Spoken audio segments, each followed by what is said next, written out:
Fezzi, we understand we got a firing in the WWE. Uh-oh. Somebody seems like they had a matitude problem. Uh-oh. And they're gone. Apparently, Matt Hardy was showing up late for a lot of the different events and not putting his full self into it, I guess. So he's out. Matitude. Matt Hardy. Version 1.0 is gone. He did have a lot of matitude. I guess he had a very bad matitude. I don't understand it.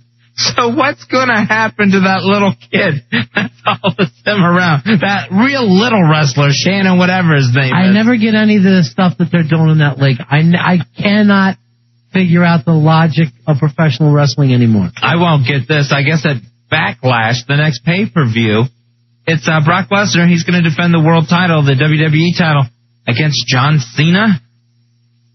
Fez, we got to stop watching the pay-per-views. It's the only way that they're going to understand it. We're not kidding anymore. But I like coming up to your house and watching them with you and your fam. And I bring the ice cream cake. It's just like a hell to me once a month now. I'd rather do anything else. Let's play Monopoly. All right, now I'm being corrected already here, and I need it. Here's Patrick. Patrick, you're on Run of Fez. Hey, Patrick. Hey, what's up? Hey, Jeff Hardy, not Matt Hardy, was fired. All right, Jeff Hardy. Now, which one is Jeff? He's the guy who paints himself. Yeah, he paints himself with the fluorescent paint. He's the one who doesn't have the little blonde guy following him around. You can't fire Matitude. All right, which one's Matitude? The dark hair? Yeah. Oh, that's... No. So it's the one that actually has more talent is out. Right, yeah, the one that does the swanton dive off the top rope, and it looks like he's going to break his neck or his back every time. I think they made a huge mistake by not just keeping them the Hardys.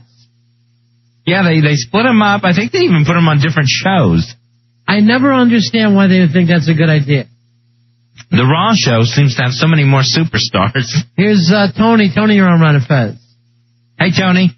Hey, man. Yeah, I was just saying that. Yeah, Jeff Hardy got kicked out today, and he was on Raw, I believe, and Matt was on SmackDown, and well, with everybody getting kicked off of Raw, like Lita was fired or whatever, and Stone Cold, they might end up going to SmackDown, so you never know. I don't know. I think he got fired from the whole WWE. Yeah, if you're fired from the company, you don't get to just go over to the other show and work for Stephanie. Well, I know Jeff was fired from the company, but the other people were fired from Raw. They weren't exactly fired from the company per se. All right, Tony, when's the last time that we really had a good time in wrestling? How many years back would you go now? What? Exactly. Thank you very much. When they yelled, "What?" at Stone Cold Steve Austin. I always liked the Stone Cold Bret Hart feud. I liked. All right, that had to be 6 years ago. Yeah, that was definitely a while back.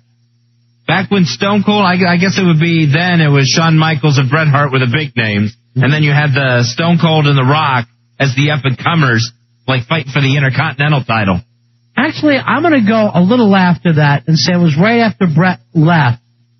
And Mick Foley started making his move, and DX started making their move. That's a good call. And it was pretty exciting. It was fun. You had the oddities. There was always something different going down. The Rock made his move. The Three Faces of Foley was hysterical. And I don't think they appreciated it. You know, yeah. And if they ever talk about how things have not been as fun, it all seems to be the end of Foley. And he's the one they don't bring back. Yeah, they're going to bring back some of these other ham and eggers that move so slow and are just idiots. Now they brought back Piper and Snuka now at this point. Every week it's a matter of bringing somebody back. And that's not what the WWE was about. That was the WCW crap. But every week is, you'll be shocked on who's going to show up this week. And then that's all they got. And then it's Piper and his gut out there. So I don't know what they're up to now. They sent Hogan home. They sent Stone Cold home. They brought Goldberg in. Why bring Stone Cold back just to send them home? I don't get it. Just for one match only, unless it's something to do with that stack of dimes he calls a neck. All right, Fezzi, this sent on to us on the electronic mail.